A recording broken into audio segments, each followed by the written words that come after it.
My dear students, कैसे हैं आप लोग। तो आज मैं शुरू कर रहा हूं क्लास 10th का फिजिक्स। ठीक है, और जैसा मैंने आपसे वादा किया था, आप लोग ज्यादा से ज्यादा लाइक सब्सक्राइब कीजिए। मैं आपको क्लास 10th का पूरा जो सिलेबस होता है फिजिक्स केमिस्ट्री में तीनों पढ़ाऊंगा आपको। ठीक है, अच्छे से। तो पहला लेसन जो आपको पढ़ना है, ठीक है, क्लास 10th में, वो है इलेक्ट्रिसिटी। इलेक्ट्रिसिटी के बारे में पढ़ना है। ठीक है, तो इलेक्ट्रिसिटी पढ़ने से पहले, ठीक है, हमको चार्ज के बारे में जानना पड़ेगा। ठीक है, और चार्ज के बारे में जानने के लिए, ठीक है, हमको पहले ये समझना पड़ेगा इलेक्ट्रिसिटी कितने तरह से होती है, कितने प्रकार की होती है। ठीक है, तो देखिए बेसिकली दो प्रकार की इलेक्ट्रिसिटी होती है। एक होती है स्टैटिक इलेक्ट्रिसिटी और दूसरी होती है करंट इलेक्ट्रिसिटी। ठीक है, स्टैटिक इलेक्ट्रिसिटी का मतलब होता क्या है कि जिसमें इलेक्ट्रिसिटी का बेसिक रीजन जो होता है, बेसिक कॉज होता है, वो होता है चार्ज। ठीक है, अभी मैं आपको बताऊंगा चार्ज क्या होता है। तो चार्ज जब रेस्ट में रहता है तब उसको स्टैटिक इलेक्ट्रिसिटी कहा जाता है, और जब चार्ज मूव करता है तो उसको क्या कहते हैं, हम करंट इलेक्ट्रिसिटी कहते हैं। ठीक है, तो सबसे पहले हम आते हैं इलेक्ट्रिक चार्ज क्या होता है। ठीक है, पहले इलेक्ट्रिक चार्ज क्या है, तो मैं इसको डिफाइन कर रहा हूं। देखिए इलेक्ट्रिक चार्ज क्या है, when there is excess or deficiency of electron on a body then the body is said to be charged। जब किसी बॉडी के ऊपर इलेक्ट्रॉन क्या हो जाए, ठीक है, अधिक मात्रा में हो जाए। अधिक होने का मतलब क्या हुआ, जितना होता है उससे ज्यादा हो जाए। ठीक है, नॉर्मल कंडीशन में जितना होता है उससे क्या हो जाए, ज्यादा हो जाए, या नॉर्मल कंडीशन में जितना रहता है उससे क्या हो जाए, कम हो जाए, तब ये कहा जाता है कि बॉडी क्या हो गई, चार्ज हो गई। ठीक है, तब हम कहते हैं कि body is said to be charge. ठीक है, अब चार्ज कितने तरह का होता है। देखिए चार्ज बेसिकली जो होता है, चार्ज दो तरह का होता है। एक होता है पॉजिटिव और दूसरा क्या होता है, निगेटिव चार्ज। ठीक है, अब हम देखते हैं कि पॉजिटिव चार्ज और निगेटिव चार्ज आता कैसे है। ठीक है, तो पॉजिटिव और निगेटिव चार्ज को समझने के लिए सबसे पहले हमको एटम पे जाना पड़ेगा। ठीक है, एटॉमिक कॉन्सेप्ट पे जाना पड़ेगा। वो देखिए एटॉमिक कॉन्सेप्ट का मतलब क्या है, जैसे आप पढ़े होंगे क्लास 9 में पढ़ाया गया होगा, मैं ब्रीफली यहाँ पे बता रहा हूं कि एटम के अंदर 3 फंडामेंटल पार्टिकल होते हैं। ठीक है, कौन कौन से, एक होता है प्रोटॉन, दूसरा होता है न्यूट्रॉन और तीसरा होता है इलेक्ट्रॉन। ठीक है, ये आप पढ़े हैं, प्रोटॉन, न्यूट्रॉन और इलेक्ट्रॉन। प्रोटॉन पे कौन सा चार्ज होता है, पॉजिटिव चार्ज होता है। न्यूट्रॉन क्या होता है, ये न्यूट्रल होता है, इस पे कोई चार्ज नहीं होता है। और इलेक्ट्रॉन पे कौन सा चार्ज होता है, निगेटिव चार्ज होता है। ठीक है, तो जब कोई एटम या कोई भी सब्सटेंस अपने ग्राउंड स्टेट में रहता है तो उस पे जो है नंबर ऑफ प्रोटॉन और नंबर ऑफ इलेक्ट्रॉन क्या होते हैं, सेम रहते हैं। ठीक है, तो प्रोटॉन पे जितना पॉजिटिव चार्ज होता है, इलेक्ट्रॉन पे उतना ही क्या होता है, निगेटिव चार्ज होता है। प्रोटॉन पे जितना पॉजिटिव चार्ज होता है, इलेक्ट्रॉन पे उतना ही क्या होता है, निगेटिव चार्ज होता है। ठीक है, तो नॉर्मल कंडीशन में क्या होता है, कोई भी सब्सटेंस या एटम जो होता है वो इलेक्ट्रिकली क्या होता है, न्यूट्रल होता है। ठीक है, इसको मैं आपको समझा रहा हूं, जरा देखिएगा। ठीक है, मैं एक एग्जांपल ले रहा हूं, कार्बन। कार्बन जानते हैं ना, कार्बन एटॉमिक नंबर कितना होता है इसका, 6 होता है, 6 नंबर पे होता है। ठीक है, तो इसका एटॉमिक नंबर कार्बन का होता है 6। तो कार्बन का एटॉमिक नंबर 6 है, तो कहने का मतलब इसके अंदर कितने प्रोटॉन होंगे, नंबर ऑफ प्रोटॉन, ठीक है, 6 होंगे, और नंबर ऑफ इलेक्ट्रॉन भी कितने होंगे, 6 होंगे। आप जानते हैं ना, ये एटॉमिक नंबर होता है। ठीक है, अब देखिए इस पे जो है प्रोटॉन कितने होंगे, 6, 1 2 3 4 5 6, और इलेक्ट्रॉन कितना होगा, 1 2 3 4 5 6। ठीक है, अब देखिए प्रोटॉन पे जो चार्ज होता है, ठीक है, वो होता है plus 1.6 into 10 to the power minus 19 coulomb, जो प्रोटॉन का चार्ज होता है। ठीक है, और इलेक्ट्रॉन पे जो चार्ज होता है minus 1.6 into 10 to the power minus 19 coulomb. ठीक है, अभी चार्ज का जो यूनिट है, जो कूलम में बोला, उसको मैं आगे डिस्कस करूंगा। ठीक है, तो अब देखिए जितना प्रोटॉन पे प्लस चार्ज है उतना ही इलेक्ट्रॉन के ऊपर क्या है, निगेटिव चार्ज है। तो नॉर्मल कंडीशन में देखिए 6 प्रोटॉन कार्बन में और 6 इलेक्ट्रॉन है, बात समझ गया। ठीक है, तो 6 प्रोटॉन और 6 इलेक्ट्रॉन आप दोनों को ऐड करोगे तो प्लस और माइनस क्या होगा, एक दूसरे को नेग्लेक्ट कर देगा, तो नॉर्मल कंडीशन में क्या हो जाएगा, न्यूट्रल हो जाएगा। क्या हो जाएगा, न्यूट्रल हो जाएगा। ठीक है, अब जरा देखो आप यहाँ पे एक चीज समझो, मान लो कि कार्बन से एक इलेक्ट्रॉन बाहर चला गया, तो एक इलेक्ट्रॉन बाहर चला गया तो प्रोटॉन इसके पास कितने होंगे? देखो प्रोटॉन जो होता है आप जानते हैं, प्रोटॉन कहाँ रहता है? एटम के अंदर न्यूक्लियस में रहता है, प्रोटॉन नहीं निकल पाता है, ठीक है। तो 1 2 3 4 5 6 6 प्रोटॉन है इसके, और इसके अंदर इलेक्ट्रॉन कितने हो जाएंगे? अब मैंने आपसे क्या बोला कि 1 इलेक्ट्रॉन रिमूव्स, ठीक है, एक इलेक्ट्रॉन इससे क्या हो गया? निकल गया। तो एक इलेक्ट्रॉन अगर कार्बन से निकल जाएगा तो कितने इलेक्ट्रॉन बचेंगे? 1 2 3 4 5 बचेंगे।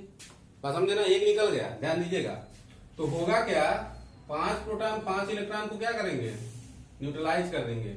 एक प्रोटॉन एक्स्ट्रा रह जाएगा ना, बोलो।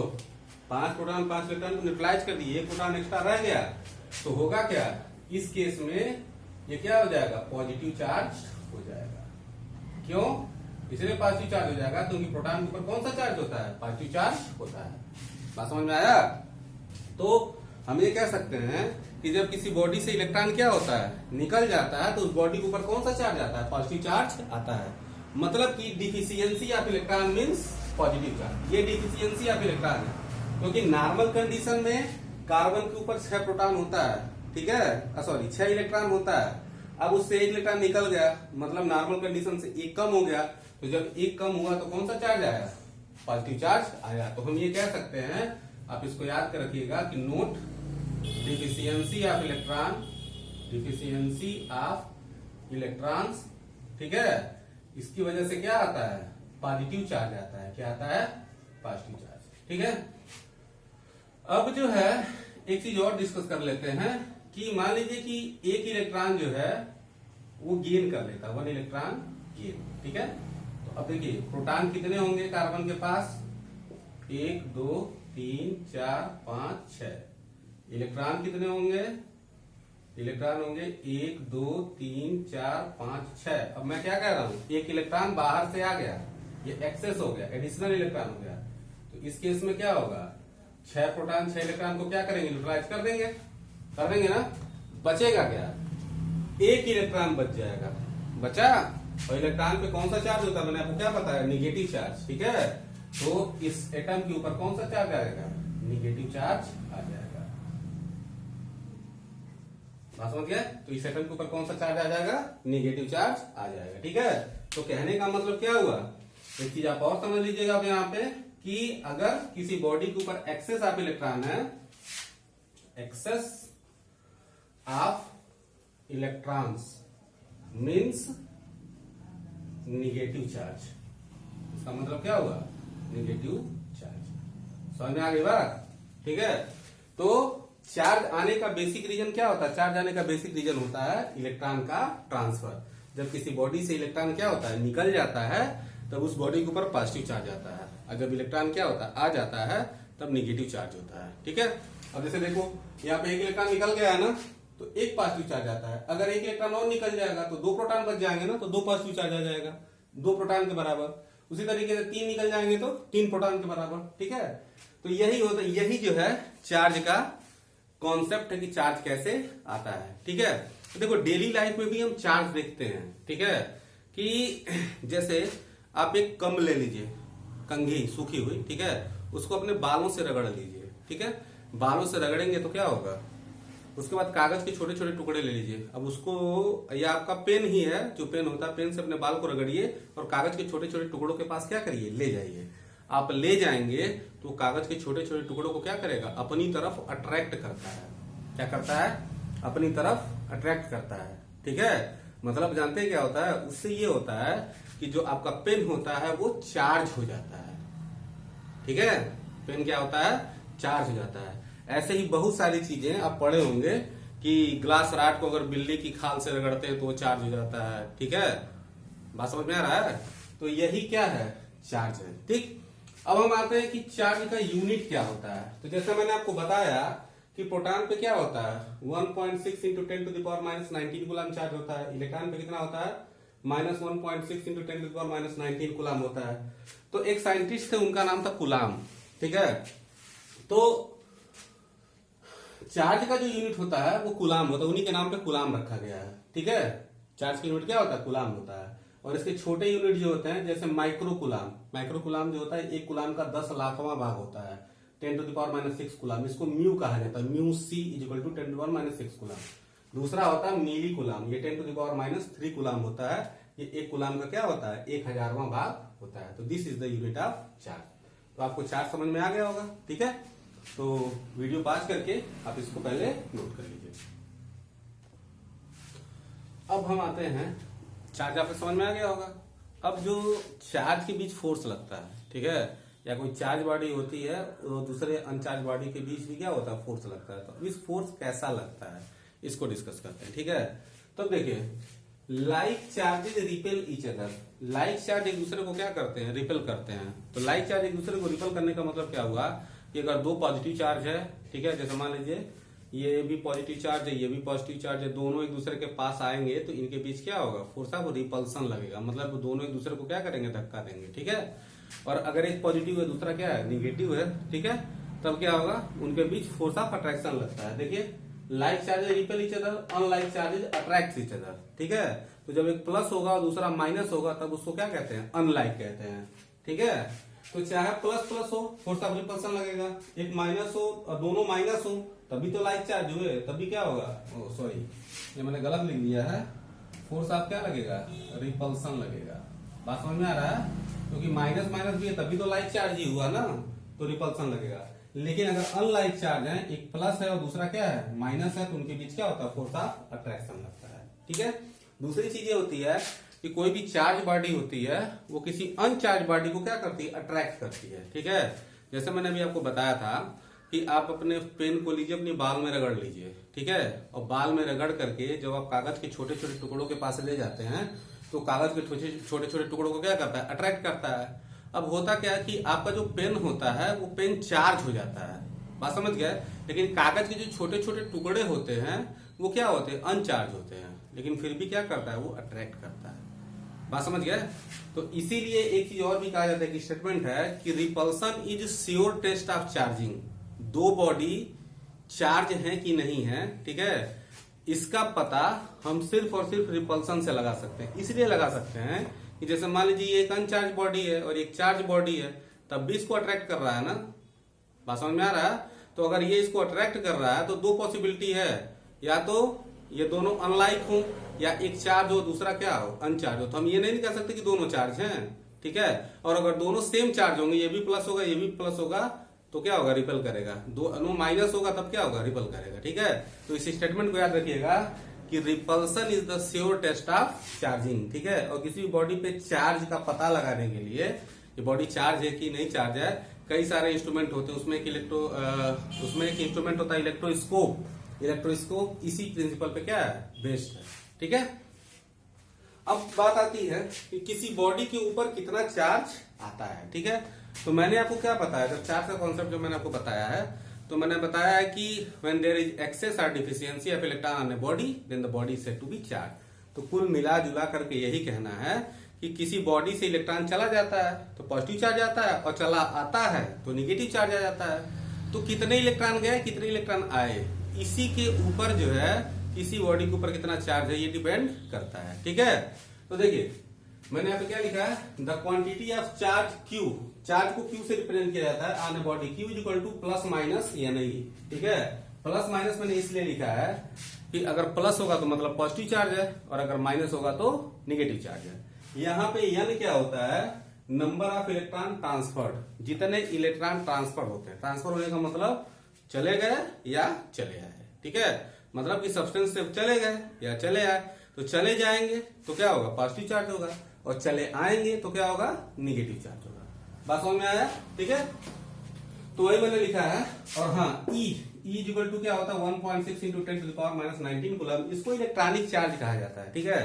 देखिए जब ये प्लस ई होगा तो प्लस ई का मतलब हो जाएगा कि प्रोटॉन का चार्ज, ठीक है, और माइनस ई होगा तो क्या होगा इलेक्ट्रॉन का चार्ज हो जाएगा। और एक चीज और आप याद रखिएगा कि जो इलेक्ट्रॉन का चार्ज होता है उसको फंडामेंटल चार्ज कहा जाता है।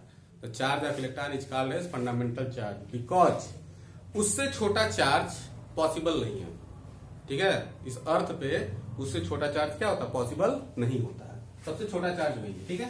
तो ये मैंने थोड़ा सा डिस्क्राइब करके लिखा है Q equal to plus minus n e, तो पहला केस प्लस एन ई, दूसरा क्या माइनस, तो प्लस एन ई का मतलब हुआ कि बॉडी से n इलेक्ट्रॉन चले गए, ठीक है। माइनस एन ई का मतलब हुआ बॉडी पे n इलेक्ट्रॉन आ गए, ठीक है, एक से साथ इलेक्ट्रॉन हो गया।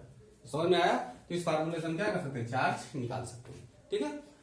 अब एक चीज बहुत महत्वपूर्ण चीज है, ठीक है, कि अगर मान लीजिए मैं कहूं किसी बॉडी के ऊपर, ठीक है, +1 कूलाम का पॉजिटिव चार्ज है, +1 कूलाम चार्ज है, पॉजिटिव चार्ज लिखने की जरूरत नहीं है, ठीक है, +1 लिखा है उसका मतलब पॉजिटिव, उसके ऊपर पॉजिटिव चार्ज ही है, ठीक है। तो उस बॉडी से कितने, अब पॉजिटिव चार्ज है ना, तो पॉजिटिव चार्ज का मतलब इलेक्ट्रॉन चला गया होगा, ठीक है। तो बात आती है कि कितने इलेक्ट्रॉन चले गए होंगे, या आपसे ये भी कहा जा सकता है, ठीक है, -1 कूलाम चार्ज है, ठीक है, तो ये भी पूछ सकता है कि कितने इलेक्ट्रॉन आए होंगे, मतलब माइनस चार्ज कब आता है कि जब बॉडी के ऊपर इलेक्ट्रॉन आ जाता है, तो दोनों चीजें हैं, ठीक है। तो कहने का मतलब कि 1 कूलाम चार्ज कितने इलेक्ट्रॉन के इक्विवेलेंट होता है, ठीक है। 1 coulomb charge is equal to how many electron, ठीक है। तो अब देखिए मैं इसको आपको बता रहा हूं, अभी चाहे प्लस हो चाहे माइनस हो, उससे मतलब नहीं है। देखिए Q इज इक्वल टू क्या होता है, यानी होता है ना, ठीक है।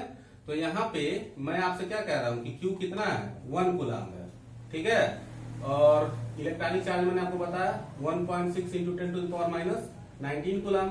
तो Q is equal to n e, तो हम मुझे क्या निकालना है, एन निकालना है, कितने इलेक्ट्रॉन ट्रांसफर हुए, तो हो जाएगा Q अपान ई। तो Q कितना है, 1 है, और E कितना होता है 1.6 into 10 to the power minus 19, ठीक है। ये हो गया 1 upon 1.6, 10 to the power minus 19 ऊपर जाएगा तो क्या हो गया प्लस 19। अब 10 टू द पावर 19 को हम लिख सकते हैं 10 into 10 to the power 18 divided by 1.6। अब 1.6 से 10 को डिवाइड करेंगे तो क्या होगा 6.25 into 10 to the power 18 electron. देख रहे हैं ना, ये कम इलेक्ट्रॉन नहीं है, ये बहुत ज्यादा इलेक्ट्रॉन है, ठीक है।